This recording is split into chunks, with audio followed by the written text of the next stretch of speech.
Back to the rumor mill we go, and it delivers big time. Chandler Parsons, co-host of Run It Up, says that he believes and he thinks for sure that Kyrie Irving is going to be on the Orlando Magic or the Houston Rockets next year. Today we're going to be talking about whether or not he fits in Orlando's timeline, as well as their salary cap, which is probably the most important thing with them, and what is next for Kyrie Irving just as a basketball player, as well as there is a basketball game to be played tonight, and that is between the Magic and the Bulls. We're going to preview that at the very end, so stick around. Let's talk about this Kyrie Irving news. But first, guys, make sure that you subscribe to this Magic Digest. I'm your host, Patrick Previty. Make sure to hit that subscribe button. Join the 25% if you're in the 75%. Trying to build an Orlando Magic basketball community here on YouTube. Okay, let's get into exactly what was going on and what was said, because this has been going around a little bit. Now, Kyrie Irving's name has been thrown around, every now and then. When Magic need a point guard, you hear Trae Young, a lot of the usual suspects that I've talked about this season, and not a lot of those guys have even got moved, right? The only one has been De'Aaron Fox. But Kyrie Irving has been urged to seek a deal with a team with a longer timeline for success. This comes after he tore his ACL with the Mavericks, and essentially the Dallas Mavericks have imploded. Well, it looks like the Houston Rockets and the Orlando Magic are ideal destinations for Kyrie Irving, and Chandler Parsons is going to say that he is calling it right now, and he thinks that Kyrie Irving is going to be on one of those two teams. So before we get into his exact comments, let's talk a little bit about the Dallas Mavericks situation. I think that there's only one team that has imploded more than the Orlando Magic this year, and that is the Dallas Mavericks, because they probably have imploded more than any other team in one specific year or in a 2-month timeline. They have been historically this is just a historic run, right? They're putting the record books forever for what has happened in this franchise. So it makes sense that he wants to extend his career at a place to potentially get paid that he actually enjoys playing basketball at, because I unfortunately think that is gone for him in Dallas. Now, as far as the Orlando Magic are concerned, I think that they want a point guard like Kyrie Irving, but do they want a 33-year-old injury-prone-ish point guard like Kyrie Irving? I don't know. But what are the alternatives? Before we get into the salary cap, let's just talk about the rest of this roster right now. As I mentioned, there is probably no other team outside of the Dallas Mavericks that has imploded more, but a second would be the Orlando Magic.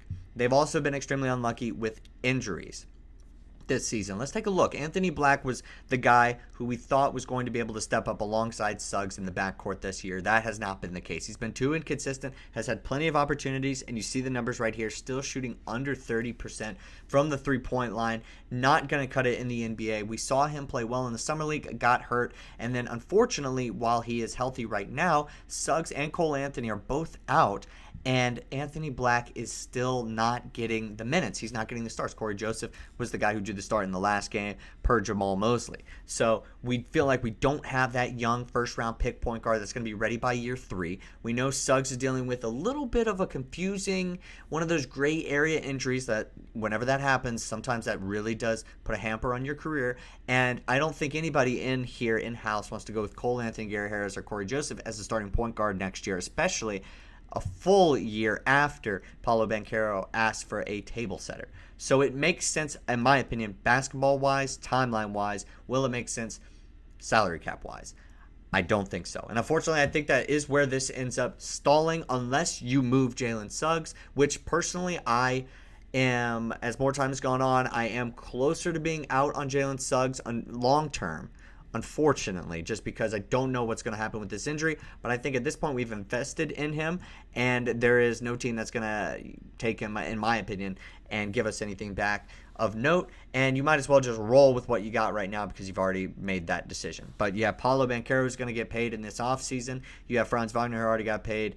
You were able to get a lot of the role players on team-friendly deals, but you're going to have to potentially move a couple more of those guys, a couple of the role players, make room for Kyrie Irving, and you're probably going to have to give up a guy like Jalen Suggs who's making over $30 million per year. I don't think this team wants to enter any sort of apron talk just yet. They will. It's inevitable just based off of the new CBA, but I don't think they want to do that. Will they want to do it for Kyrie Irving, who's 33, like I said, and suffers some injuries? Probably not. Let's take a look at his stats right now. 25 points, 40% from the three-point line, 4.5 assists. He would fit perfectly. So Lou Williams, who's also on the show, Run It Back, on FanDuel TV, did push back a little bit. He said, if you're the Orlando Magic and you got Suggs that's out and you have a point guard that's out, you kind of sitting there like, I don't want to hitch my bets on another point guard that's going to be recovering from an ACL injury. I'm going to want somebody that's young and that's healthy.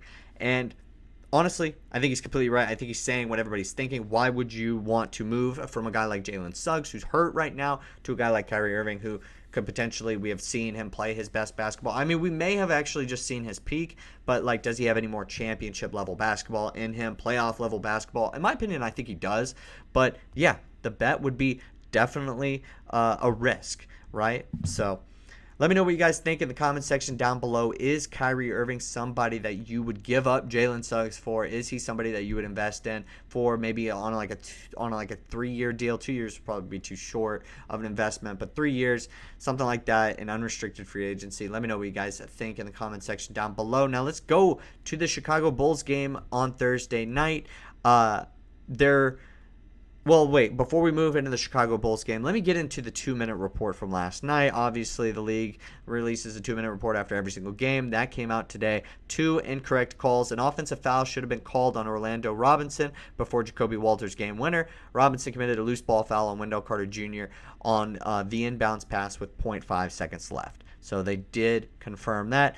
And let's move into the Chicago Bulls game. So the injury report, Magic list, Cole Anthony, left big toe strain as questionable for tonight's game. I believe he was active in shoot-around today, and I don't think that there's word at the time of me recording this video. And Orlando two-way guard Mac McClung isn't listed on the injury report. The usual suspects are out. Everybody else is now has been addressed, because if they're not in that list, they're healthy. So seems like we're going to have a full house, and I think that this is definitely a must-win game. Chicago Bulls are in play-in purgatory, essentially, for the last handful of years, so the Magic do seem to be joining them in that mix right now, but this is a game that this team needs to win. This is another very winnable game, and, of course, we're going to rely on Paolo Banchero and Franz Wagner. Banchero, since the All-Star break, 30 points per game, 29.6, 6.3 boards, 4.9 assists, 60.5% true shooting. I think it's going to come down to those two guys, and then who's going to step up, who's going to be that third player. We'll see who draws the start tonight. My guess would be if Cole Anthony plays, he will get the start. But if he doesn't, I think this team's going to roll with Anthony Black. I just have a feeling that they're not going to trot out Corey Joseph. He's been playing well, but I just have a feeling that they're going to send out Anthony Black. Or yeah, they're going to send out Anthony Black. But maybe we'll see what happens with what Jamahl Mosley decides to do. Should be a ton of interesting stuff. Maybe Tristan Da Silva steps up tonight. Maybe it's his type of night. We'll just have to wait and see. Let me know what you guys think again about that Mavericks trade, or it could be sign and trade, but going after Kyrie Irving of the Dallas Mavericks. I think it could provide this team with a very interesting dynamic if they choose to do so. How they get it done, I don't know. Do you want an injury or an injured point guard? Probably not as much as you'd want a a champion point guard, but all wrapped in the same box in the same player. But let me know what you guys think down below. Always great talking to you guys, and I'll see you guys next time with more Orlando Magic basketball content.